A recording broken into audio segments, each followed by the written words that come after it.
What you're about to watch is a special private training session for people who bought a copy of my book, Built to Serve. Enjoy.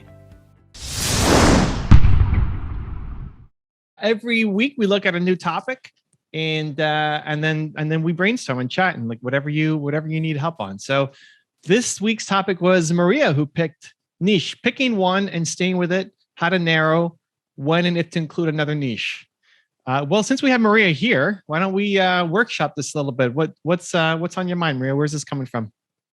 Thank you, Evan. And thank you so much I'm just blown away with your generosity with the challenge. And anyway, thank you. So I've been, I've shifted my niche a few times over the years because I address women that struggle in their relationship to food, weight, and body image, but it's typically the tip of the iceberg, and usually the deeper blocks, the emotional blocks, sometimes trauma, sometimes stress management, sometimes that's where you have to go to have long-term healing. And so I market to that particular population, but I work with people that struggle with anxiety, and because that's usually the next layer, right? People are medicating with food. It's a lot of times they're medicating their anxiety one of the things, I just watched your interview with Melanie, because I am a emotional freedom techniques master practitioner. And that's one of the techniques that I actually use, one of them that help people to have more peace with their emotional body.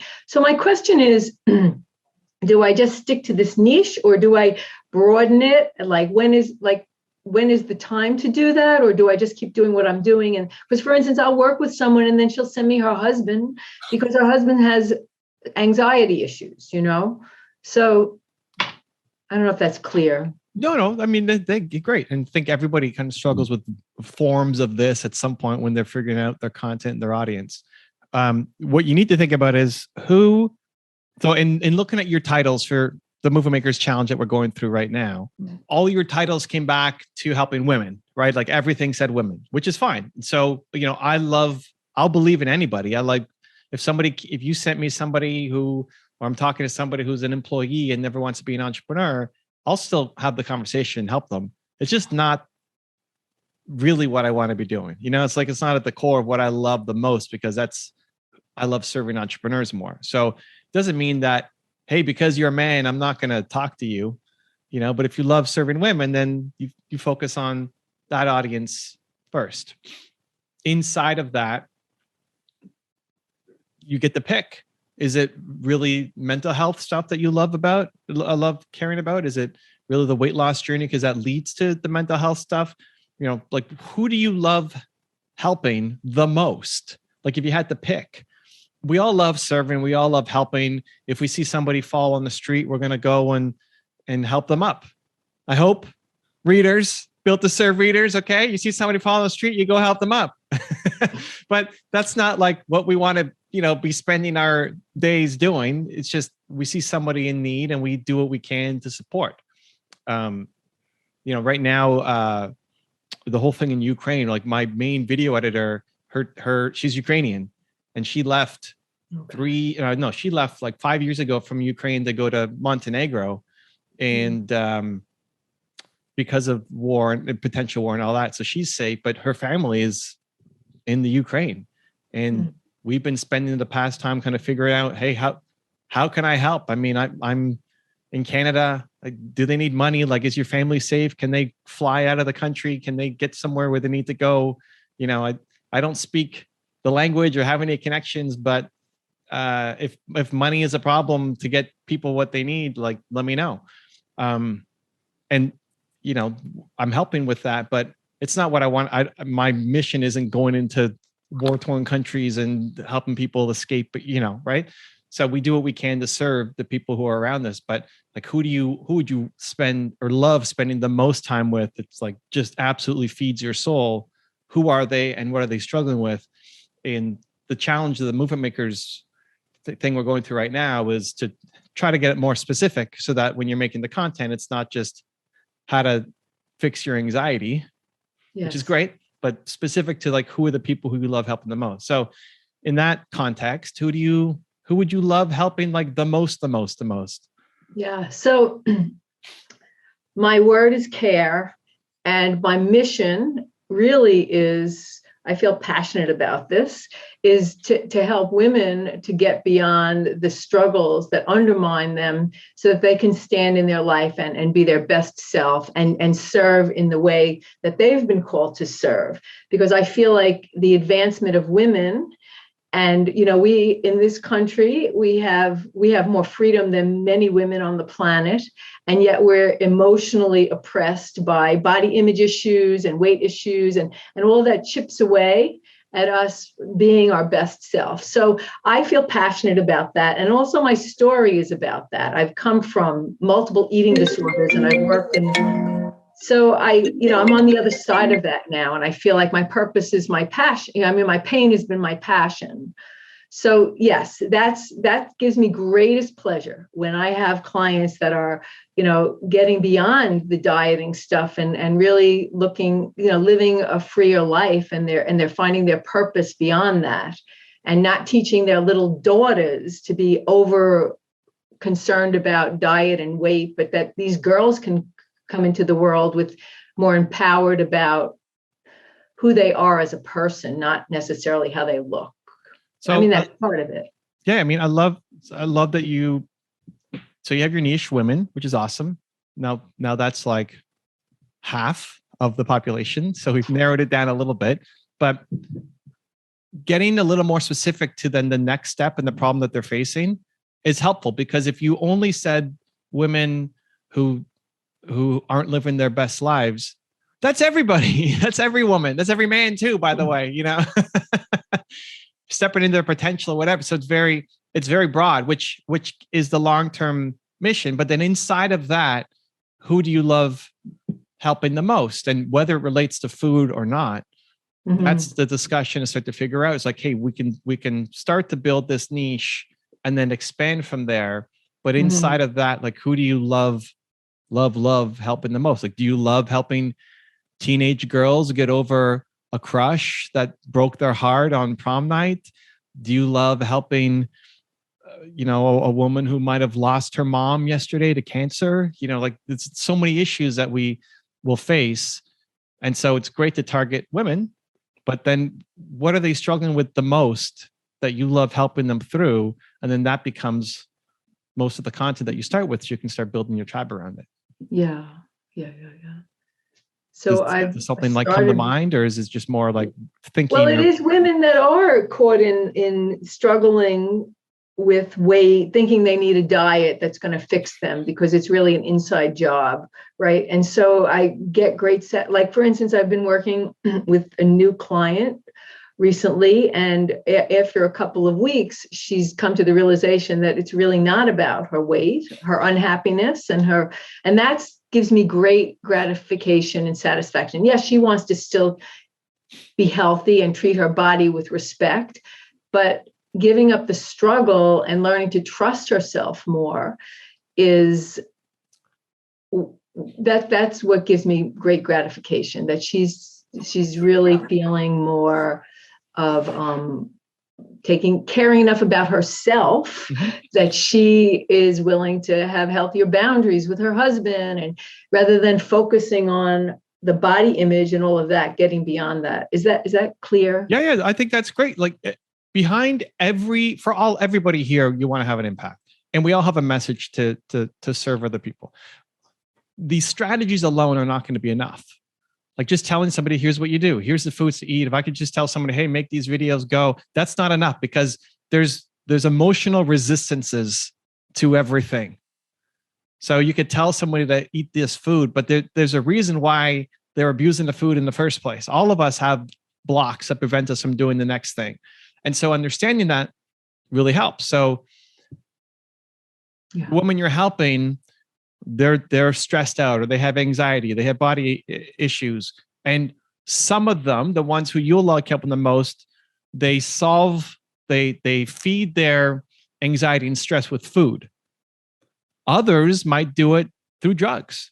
Others might do it or relationships, or they cut themselves, or they, like, and so that's where, like, well, do you want to help those women too? If somebody's saying, like, I've tried to kill myself 4 times, because I hate my body. And like, maybe you don't turn that person away, but it's not like the core of what you want to deal with, because it's not the same path that you went through. Right. So if women, great, awesome, plus anxiety, stress, self-confidence issues, great. That's going to be everybody. But how do they fix though? How are they getting their fix off?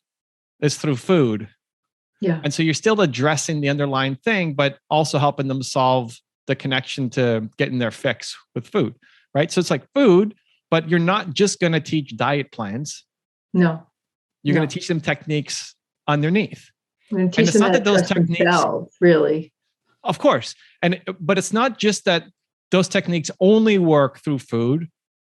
It could also apply to people who are cutting themselves or for men too, who are doing these things. It's just not as much of a connection to you because you haven't gone through those things.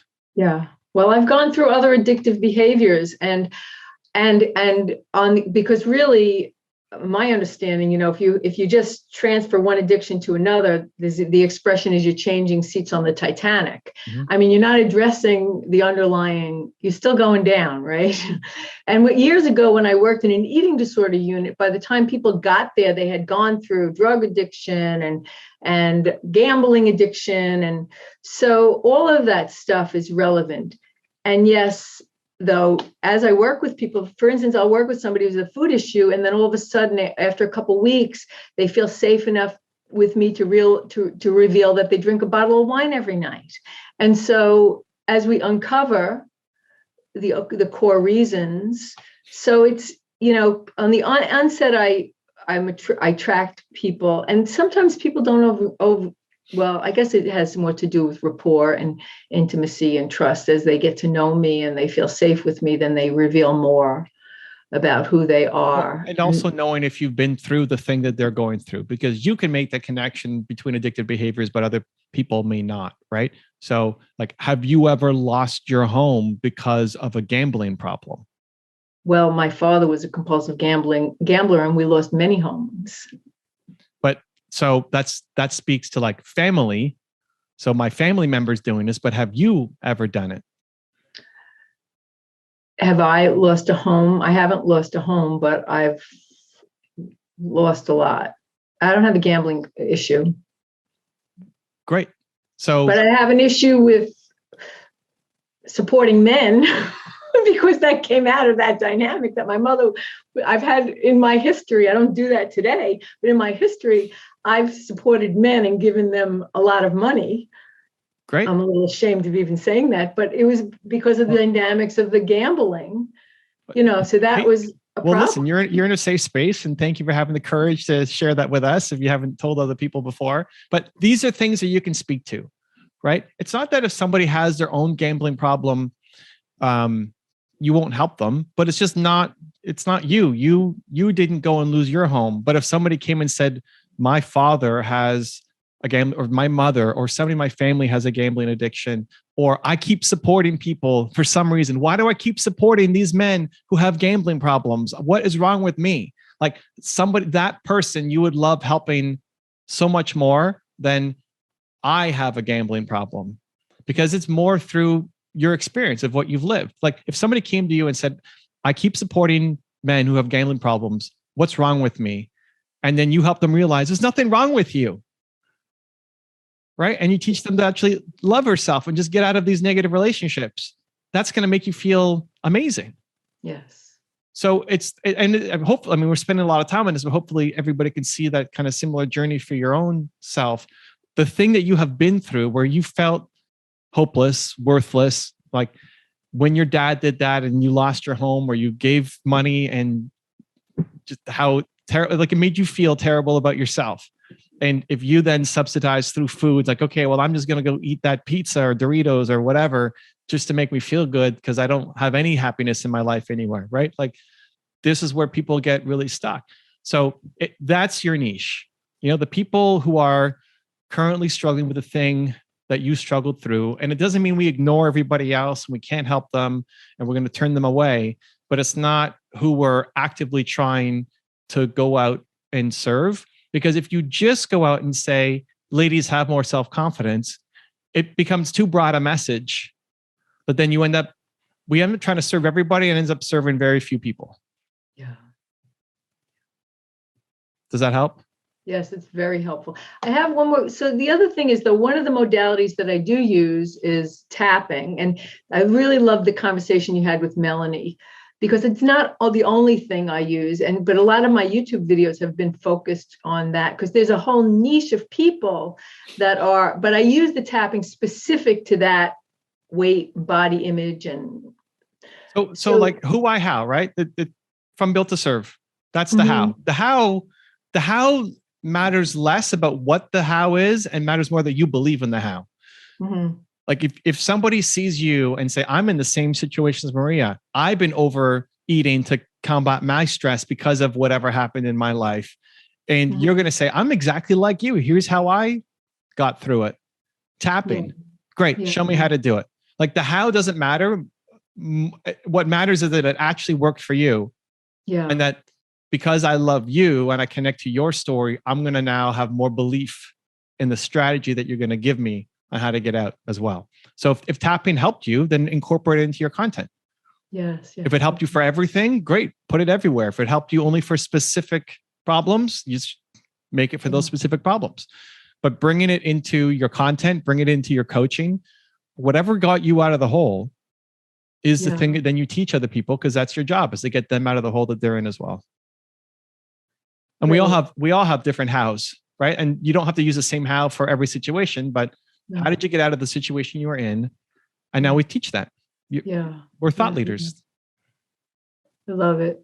Cool. It just reminds me, somebody booked a consult with me tomorrow. And when somebody books, I ask them to just put anything that they have to say. And she said, I'm not sure about tapping, but I'm sure about you. She's been following me for a while.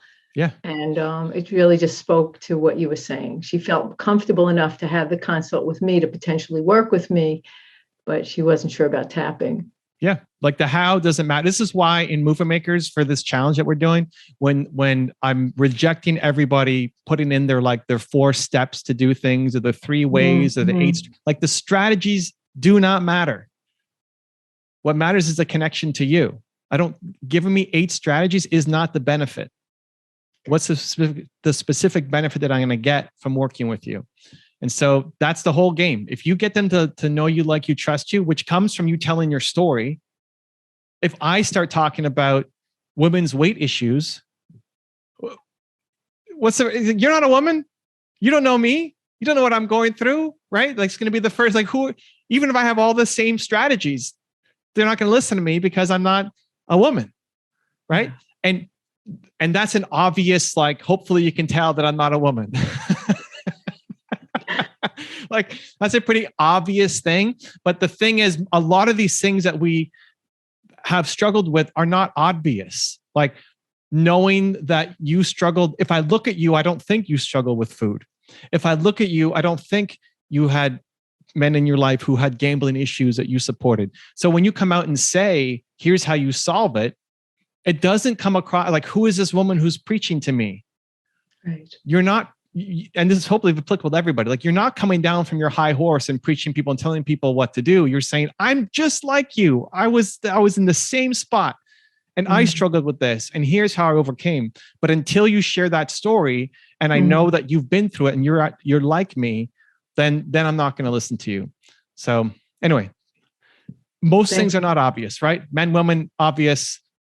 Ethnic background, whatever, scar on your face, like super obvious. But most of the things we deal with is not obvious. And so we need to share those things and have the courage. And you honestly did it right here. It's like, I'm a little embarrassed to say this. It's great. And sharing that will only connect more people to you. Like nobody, if any people only feel more love for you in saying that you struggled with supporting men who had gambling addictions, not, oh, I'm not going to talk to Maria now because of that. So thank you for having the courage to share up. Thank you, Evan. Thank you for all that you do. If you want another awesome video in our Black Excellence series, check out the video right there next to me. I think you'll enjoy it. Continue to believe, and I'll see you there.